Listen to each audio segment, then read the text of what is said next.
ఒక చెట్టు కొమ్మ మీద ఒక చిలుక తన పిల్లలతో నివసిస్తూ ఉండేది. పిల్లలు పెద్దవారవుతుండగా బయటికి వెళ్ళినప్పుడు ఎక్కడైనా వేటగాడి బారిన పడతారేమోనని చింతిస్తూ ఉండేది. ఒకరోజు పిల్లలు రెక్కలు కొడుతూ ఎగరడానికి సిద్ధమవుతున్నప్పుడు తల్లి వారిని పిలిచింది. అంది. పిల్లలు ఆనందంగా దగ్గరికి వచ్చారు. అప్పుడు తల్లి ఇలా నేర్పించింది.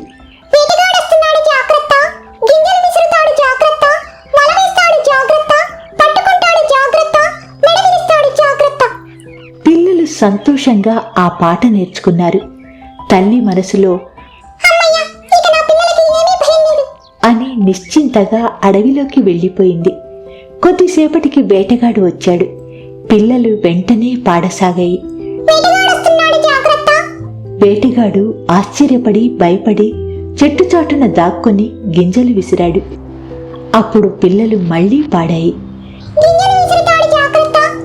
తరువాత వేటగాడు వల వేశాడు. పిల్లలు మళ్లీ పాడాయి. కాని అర్థం చేసుకోకుండా పాడుకుంటూనే ఆ వలపై పడిపోయాయి. వేటగాడు ఒక్కొక్కటి పట్టుకొని వాటి మెడలు విరుస్తుండగా ఇంకా పాడుతూనే ఉన్నాయి. అని చివరి శ్వాస విడిచాయి.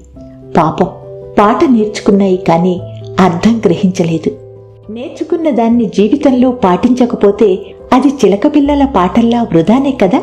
మీరేమనుకుంటున్నారో తప్పకుండా కామెంట్ బాక్స్లో తెలియజేస్తారు కదూ. ఈ వీడియో మీకు నచ్చినట్లయితే లైక్ చేసి షేర్ చేసి మరో మంచి వీడియో కోసం అవునా ఛానల్ని తప్పకుండా సబ్స్క్రైబ్ చేసుకుంటారు కదూ.